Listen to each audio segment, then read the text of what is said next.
Hello everyone, welcome to my YouTube channel medical mentorship. और हमने topic तो start किया ही है प्रिजर्वेशन ऑफ माइक्रोब्स का। एंड सेकेंड क्लास में हमने डिस्कशन कर लिया था कि रेफ्रिजरेशन के थ्रू प्रिजर्वेशन कैसे किया जाता है, जो कि काफ़ी इजी टेक्निक होता था। अब हम लोग नेक्स्ट जो प्रिजर्वेशन है, ये प्रिजर्वेशन देखते हैं, सलाइन प्रिजर्वेशन। ठीक है, तो ये सलाइन प्रिजर्वेशन क्या होता है और ये सलाइन में कैसे प्रिजर्व किया जाता है। तो पहले क्या होता है, एनएस मतलब क्या होता है, नॉर्मल सलाइन। तो नॉर्मल सलाइन में प्रेजेंट क्या होता है, सोडियम क्लोराइड। नॉर्मल सलाइन जो है वो सोडियम क्लोराइड से ही मिलके बना होता है। तो सोडियम क्लोराइड का जो हाई कॉन्सेंट्रेशन हम लोग यूज़ करते हैं, वो बैक्टीरियल जो ग्रोथ होता है, इस ग्रोथ को क्या कर देता है, इनहिबिट करता है। इनहिबिट करने का मतलब क्या होता है, रोक देना या कम कर देना।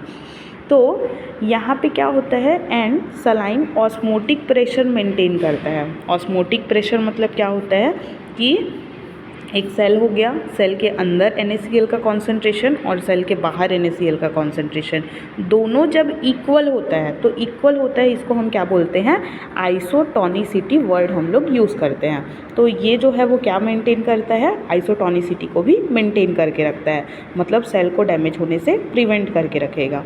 अब यहाँ पे होता क्या है, माइक्रो ऑर्गेनिज्म को नॉर्मल सलाइन में इंक्यूबेट कर देते हैं और फ्रिज में स्टोर करके रखते हैं। तो नॉर्मल सलाइन हम लेते हैं, नॉर्मल सलाइन को आप टेस्ट ट्यूब में लोगे क्योंकि लिक्विड है।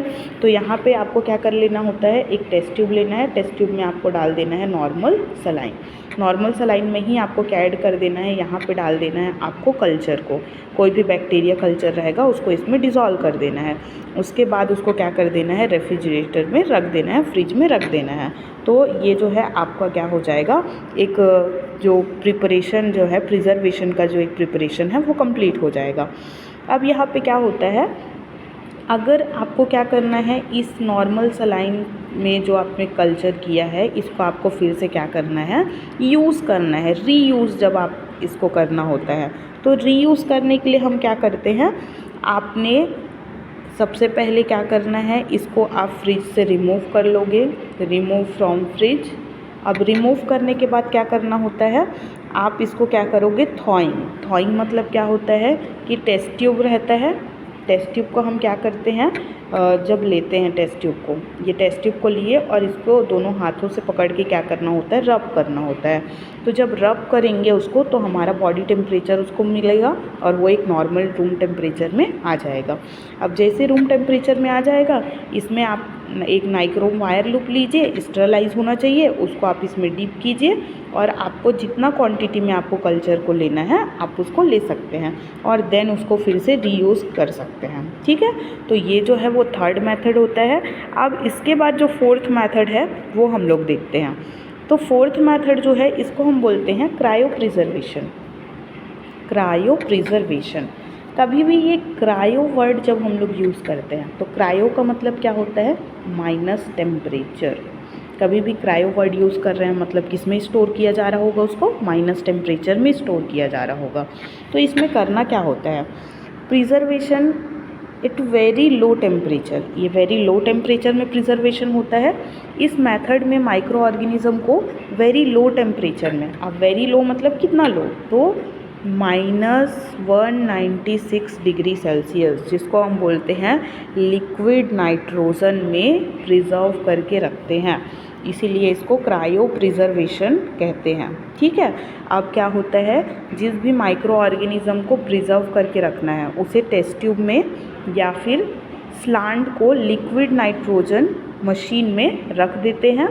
इसमें cryo protective agent glycerol add करते हैं और जो कि क्रिस्टल फॉर्म होने से रोकता है और सेल को डैमेज होने से प्रिवेंट करेगा। तो देखिए प्रोसेस क्या होता है, ये जो आपको दिख रहा है, ये जो है यही आपका इक्विपमेंट होता है जिसको हम बोलते हैं क्रायो प्रिजर्वेटिव इक्विपमेंट। अब इस इक्विपमेंट में क्या करते हैं, ये टेस्ट ट्यूब में आपने क्या रख दिया है, अपने जो भी आपको रखना है उसको प्रिजर्वेशन करना है, उस ट्यूब को आपने रख दिया। अब इसी में आपका क्या डला हुआ है, बैक्टीरियल जो ग्रोथ है वो इसमें आपका डला हुआ है। ठीक है, अब इसमें अब जो है वो किस में प्रोवाइड किया जा रहा है, ये नीचे उसको क्या प्रोवाइड किया जा रहा है, लिक्विड नाइट्रोजन प्रोवाइड किया जा रहा है। इस लिक्विड नाइट्रोजन में हमने उसको रख दिया है। अब इसके साथ साथ इस ट्यूब में आपको क्या ऐड करना होता है, ग्लिसरॉल आपको ऐड करना होता है। ये जो ग्लिसरॉल जो है वो जब ऐड करते हैं तो ये क्या रोकता है, क्रिस्टल फॉर्म होने से रोकता है। मतलब बर्फ़ की तरह जमेगा नहीं, लिक्विड नाइट्रोजन में रहेगा लेकिन वो क्रिस्टल फॉर्म नहीं होगा, क्योंकि उसमें हम लोग क्या ऐड कर रहे हैं, ग्लिसरॉल हम लोग ऐड कर दे रहे हैं। अब यहाँ पे जब ग्लिसरॉल ऐड करते हैं तो वो क्रिस्टल फॉर्म होने से क्या हो जाता है, रुक जाता है।